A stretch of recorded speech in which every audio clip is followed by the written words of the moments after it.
Hello, everyone. Welcome back to A1 English Podcast, the show where we talk about real English, real confidence, and real progress.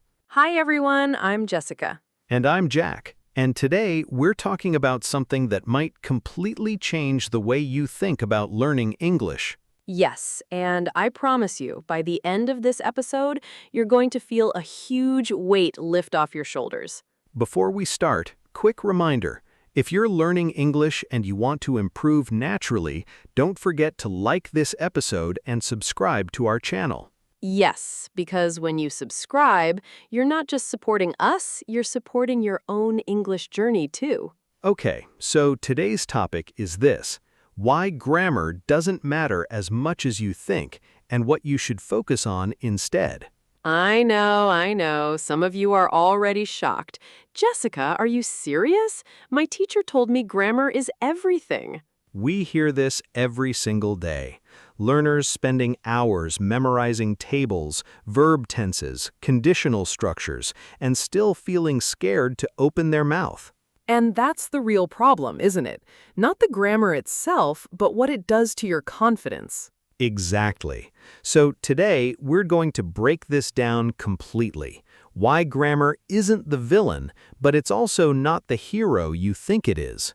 And, more importantly, what actually helps you speak English fluently and naturally. Studies on second language learners suggest that most native English speakers focus on meaning first and structure second. That single fact changes everything. It really does, because it means the pressure so many of us feel isn't actually necessary. And here's a little secret before we begin. Almost everyone who becomes truly fluent in English at some point simply stopped worrying about being perfect. That's such a powerful idea, Jack. Fluency isn't about knowing every rule, it's about being willing to communicate anyway. So if you've ever felt embarrassed, frustrated, or stuck because of grammar, this episode is for you. By the end of today, you'll have a completely new roadmap for what to actually focus on. So relax, get comfortable, maybe grab a coffee or tea, because this episode might change your entire approach to learning. Let's get into it. Okay, Jessica, let me ask you something. When you were learning a new language, did you ever feel paralyzed because you were afraid of making a grammar mistake? Oh, all the time, especially when I was learning French. I used to rehearse a sentence 10 times in my head before saying it out loud. And what happened while you were rehearsing? Honestly, the conversation moved on without me. The other person already changed the topic.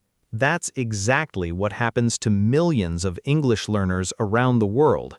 They know the rules, but they freeze because they're scared of being wrong. And that fear comes from somewhere, usually school. Red pens, corrections, grades based on perfect grammar.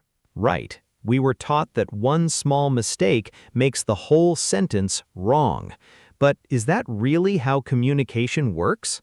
Of course not. Think about it. When a tourist walks up to you and says, "Where is train station?" without the word "the," do you understand them? Completely. 100%. Exactly. The message was clear, the grammar was imperfect, but the communication was successful. And that's the whole point of language. Communication, not perfection. So today, we want to shift your mindset. Grammar is a tool, not the goal.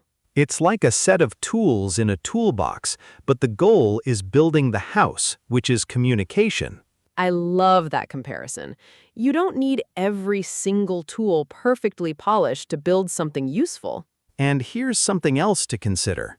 Even native English speakers make grammar mistakes constantly in everyday conversation without even noticing. Totally true. People say things like, "Me and him went to the store," which technically breaks a grammar rule, but nobody even blinks. Exactly. So if native speakers aren't perfect, why are we holding learners to an impossible standard? It doesn't make sense. So let's talk about what actually matters more than perfect grammar, starting with our first key point. I'm excited for this one. All right, our first key point is this. comprehensibility matters more than correctness. Let's explain that simply. Comprehensibility just means, can people understand what you're saying? Exactly. If someone understands your message, your communication was successful, even if a verb tense was wrong. Let me give a real example. Imagine you're at a coffee shop in London. Okay, I'm listening. You say, I want a coffee, please, with milk, no sugar. Simple, direct, and clear. And guess what? The barista understands you immediately. They don't care that you didn't say, I would like to order a coffee with milk and without sugar if possible. Exactly. That sentence might be more grammatically polished, but it's not more effective. Now here's a mistake many learners make. They try to build the perfect sentence in their head first, and by doing that, they lose their confidence and stay silent. Or they say something like, I wanting coffee, which is not perfect grammar, but you know what? People still understand. Exactly, and that's the beauty of it. Native speakers are incredibly good at understanding non-native patterns, especially when the vocabulary is clear. So instead of asking, is this grammatically correct, ask yourself, will this be understood? That single mindset shift can completely transform your speaking confidence. Let's give one more example. Imagine you're ordering food at a restaurant, and you say, can I have the chicken, please, with rice? Perfectly understandable, right?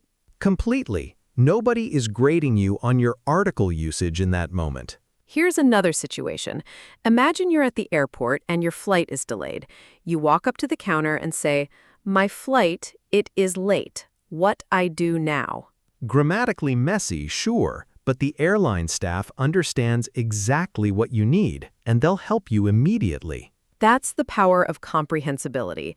Clear intention beats grammatical perfection every single time. So remember, when you're speaking, focus on being clear, not flawless. Clear beats perfect every single time. Okay, now let's move to our second key point, which might be even more important. I love this one.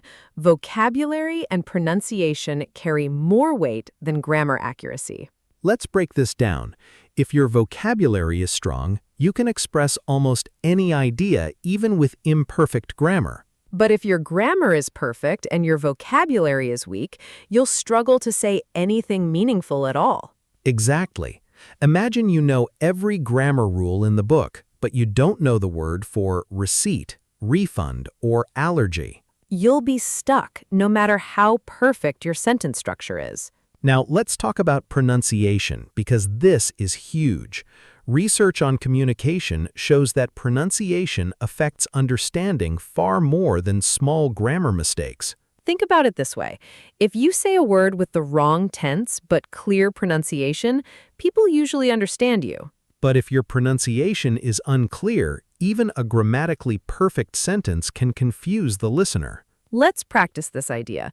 Imagine you're asking for directions and you say, where is the bank? But you pronounce bank like bung. The listener might be confused, even though your grammar was flawless. Exactly. So our advice, spend more time listening to native speech, shadowing sentences, and mimicking rhythm and intonation. This will help you far more than memorizing another grammar chart. And vocabulary? Focus on high-frequency words and phrases that you'll actually use in daily life, not obscure academic words. Learn phrases as chunks.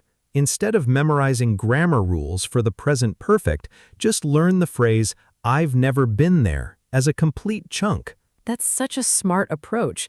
Your brain remembers patterns faster than it remembers rules. Here's a personal example.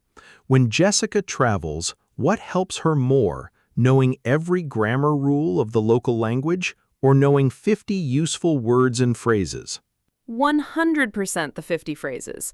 Knowing how to say, how much does this cost, or where is the bathroom, gets me through my entire trip. Exactly. Grammar rules don't order your coffee for you, useful phrases do. So here's your homework. This week, focus on learning 10 new useful words instead of one new grammar rule. I promise you, you'll notice the difference in your confidence almost immediately. Now let's talk about our third key point, and this one ties everything together. Yes, and I think this might be the most underrated skill of all. Listening comprehension and exposure matter more than grammar drills. Absolutely. The learners who progress the fastest are usually the ones who listen the most, not the ones who study grammar books the most. Think about how children learn their first language. They listen for years before they ever study a single grammar rule. Exactly. They absorb patterns naturally through thousands of hours of listening, and grammar becomes intuitive over time. So our advice here is simple. Listen to English podcasts like this one, watch English shows, and expose yourself to natural conversations every single day. Even 15 or 20 minutes a day of focused listening can do more for your fluency than an hour of grammar exercises. And the beautiful thing is, when you listen enough, correct grammar patterns start to feel natural without you even memorizing a single rule.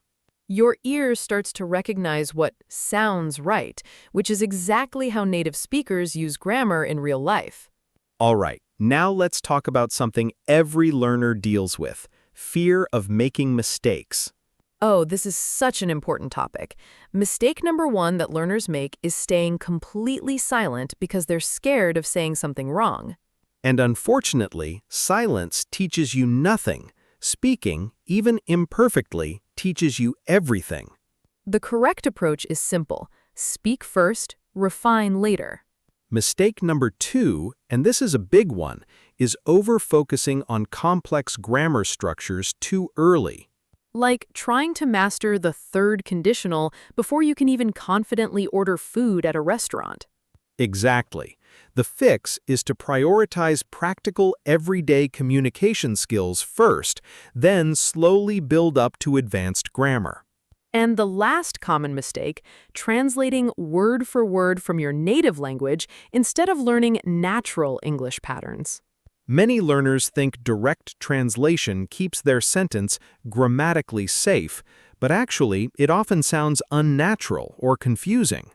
The right way is to learn common English expressions as they are, in their natural form, not translated piece by piece. Let's give a quick example. In some languages, you literally say, "I have hunger," instead of "I am hungry." If you translate that directly, you might say, I have hungry, which sounds strange to a native ear, even though the grammar structure feels logical in your head. Exactly. Instead, just memorize the natural chunk, "I'm hungry," as a complete phrase without breaking it down grammatically. This applies to hundreds of everyday expressions. It's raining, I'm running late, let's grab lunch. These are patterns to absorb, not sentences to build word by word. The more natural chunks you collect, the less you'll rely on translating in your head and the faster you'll speak. There's actually a fourth mistake we see all the time too, comparing yourself to other learners and feeling discouraged. Oh, this is such a big one. Everyone learns at their own pace, and comparison only kills motivation. Exactly. Your only competition is who you were yesterday, not someone else's fluency level. Now, if you've made all 4 of these mistakes, don't panic. Every single English learner in the world has made these mistakes, including us when we were learning other languages. The most important thing is to keep speaking and keep improving. Silence is always worse than an imperfect sentence. Always. Okay, let's put everything together now with a real practical example. Yes, let's make this super practical. Imagine you're meeting new people at a networking event, and you want to introduce yourself and talk about your job. What would you focus on, based on everything we just discussed? First, focus on clear vocabulary. Say something like, "Hi, I'm Jack. I work in marketing." Then, focus on pronunciation and rhythm, not perfect grammar. Say it naturally, with confidence, even if you say, "I working in marketing company," instead of the grammatically perfect version. And finally, focus on comprehensibility. Ask a follow-up question like, "What about you? What you do?" It's not perfect English, but it's completely understandable, friendly, and natural. See how much more approachable that feels compared to freezing because you're worried about verb conjugation? Absolutely. This is real English, not textbook English. Let's try one more scenario. Imagine you're on a video call for a job interview, and the interviewer asks about your previous experience. Instead of panicking about past tense verb forms, focus on clear key words. I work 5 years in customer service. I help many customers every day. Grammatically imperfect, but the interviewer understands your experience clearly, and that's what actually matters in that moment. Of course, over time, you'll naturally improve your grammar too, especially through listening and practice, but it shouldn't be your very first priority. Exactly. Grammar improves naturally as a side effect of real communication, not the other way around. Here's one more scenario, because I think it really drives the point home. Imagine you're texting a friend in English, and you want to say you're running late. Most learners would stop and think, wait, is it present continuous? Should I say, I am coming or I will come?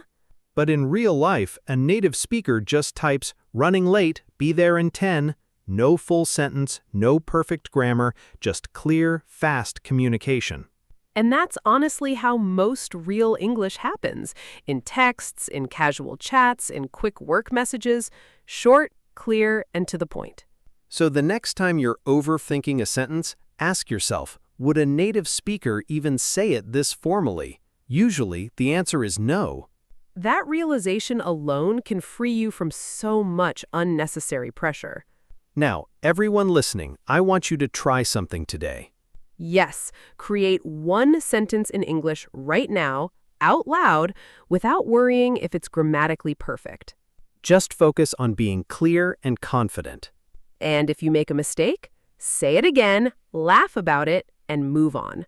That's exactly how real fluency is built. Okay, Jack, before we wrap up, let's answer a couple of questions from our listeners because a lot of you write to us about this exact topic. Yes, let's do it.